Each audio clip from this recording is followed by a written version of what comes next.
Muy buenos días y buenas noches o buenas tardes. Una vez más, doctrinas básicas ofrecidos por este suscrito. En esta ocasión vamos a ofrecer el tema El regalo de Dios para nuestra salvación. Es uno de los temas más controvertidos y tratados en la comunidad cristiana de las denominaciones. Es uno de los temas muy importantes solo para algunas denominaciones. Se trata de lo que se llama la gracia o regalo. En la crisis actual del ser humano se debate entre creer en este regalo o no. Mejor dicho, ha desterrado a Dios de sus vidas y de hecho también en la vida de las naciones. Solo muy pocos son los que profundizan este tema. Por lo tanto, el tema de hoy es el regalo de Dios para nuestra salvación. Y vamos a la primera pregunta de esta ocasión. ¿Cuál es la consecuencia final del pecado? En el tema anterior habíamos tratado acerca de lo que es la ley y la transgresión de la ley es pecado. Ahora la pregunta esta tiene que ver, ¿cuál es la consecuencia final del pecado? Para esto quiero que me acompañen y vayan con su respectiva Biblia a Romanos capítulo 5, versículo 10. Por lo tanto, como el pecado entró en el mundo por un hombre y por el pecado la muerte, así la muerte pasó a todos los hombres por cuanto todos pecaron. Muy sencillo el texto. Por lo tanto, la consecuencia final de la desobediencia o del pecado es la muerte. Vamos a la segunda pregunta.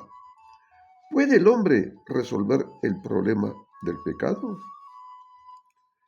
Para esto vamos a ir a Jeremías capítulo 2, versículo 22.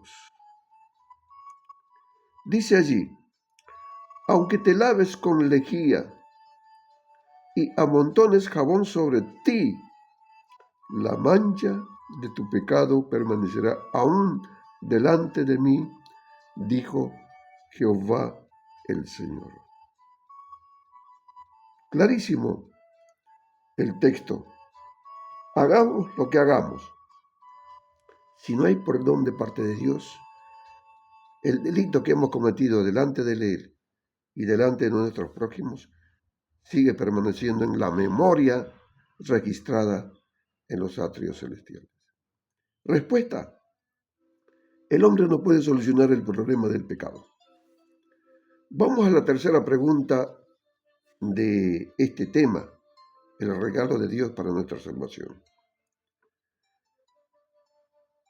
¿Qué provisión hizo Dios para salvar al hombre? Bueno, hay un texto muy conocido para responder esta pregunta, un texto que muchísimas personas,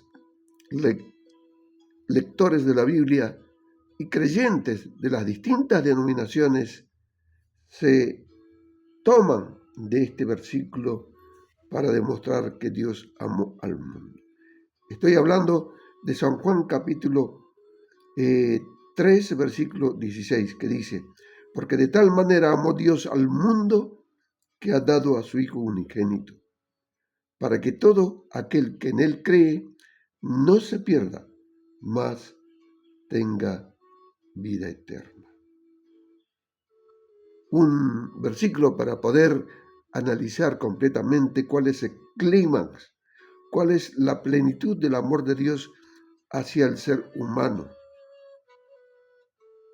que ha tenido que encarnarse para dar el mensaje de salvación que es la gracia, el perdón de Dios. La respuesta, Él envió a Jesucristo, nuestro Padre. La cuarta pregunta, ¿cómo se describe Jesús su misión? Para esto vamos a ir a Lucas capítulo 19, versículo 10. Porque el Hijo del Hombre vino a buscar y a salvar lo que se había perdido. Lindo texto para analizar también. ¿Cómo se perdió el hombre? ¿Cómo se perdió el mundo? Transgrediendo la ley de Dios. Por lo tanto, la respuesta es: vino a buscar lo que se había perdido. Quinta pregunta: ¿cometió Jesús algún pecado? Hebreos 4:15: porque no tenemos un sumo sacerdote que no pueda compadecerse de nuestras debilidades, sino uno que fue tentado en todo según nuestra semejanza, pero sin pecado.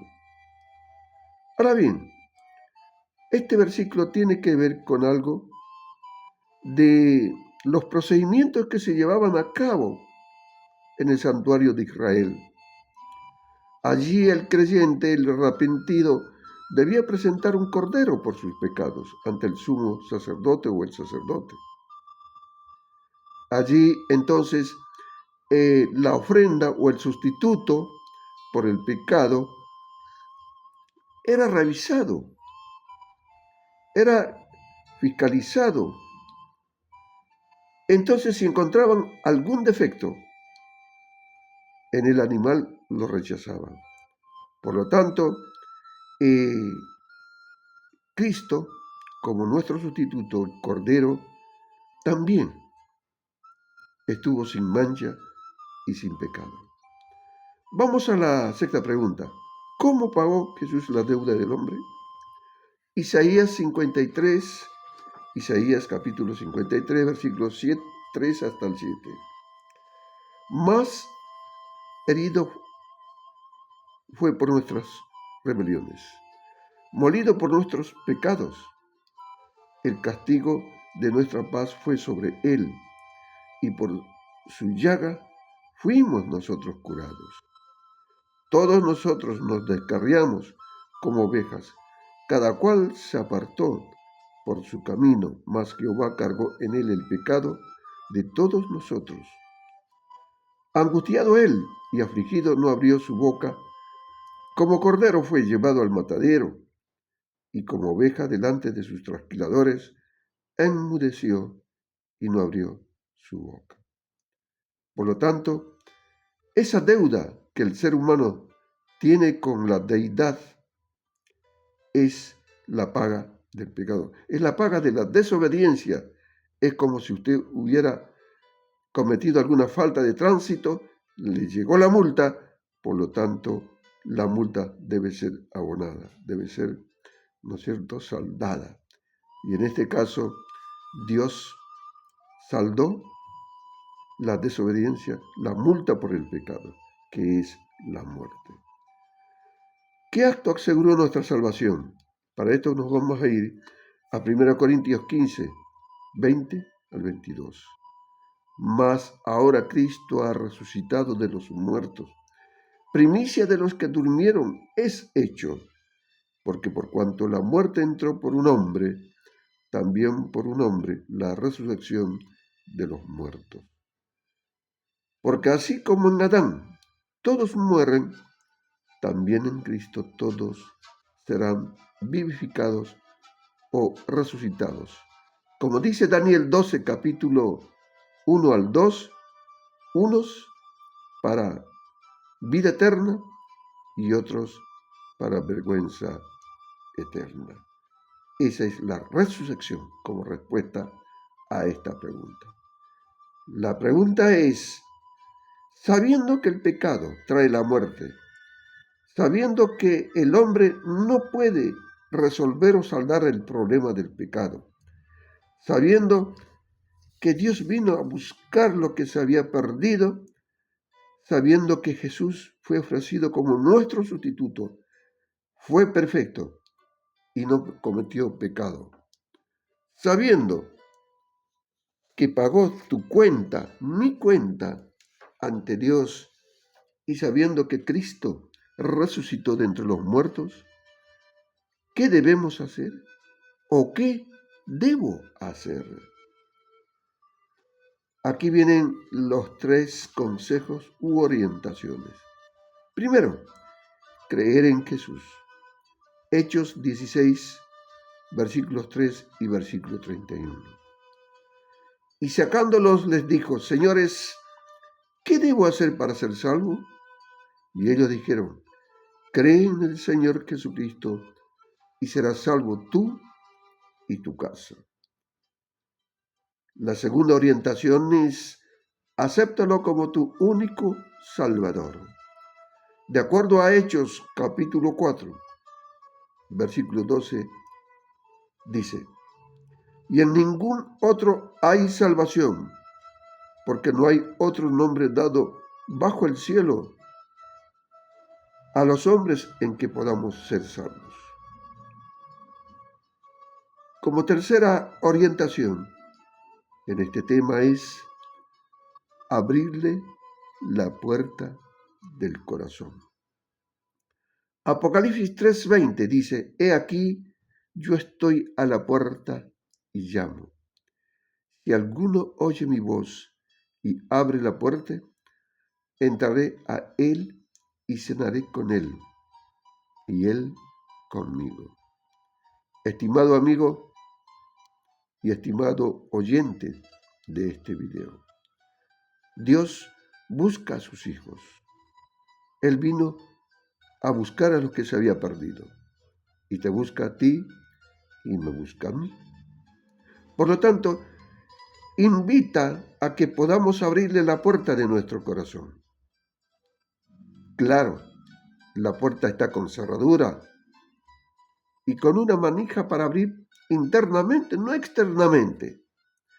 Eso significa que Dios no te va a obligar, sino que voluntariamente uno tiene que abrir desde adentro, desde el interior.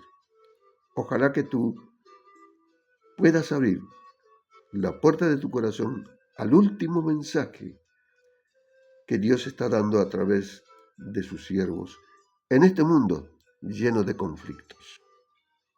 Bien, si te fue útil, te gustó, comparta con tus amigos y familia este tema.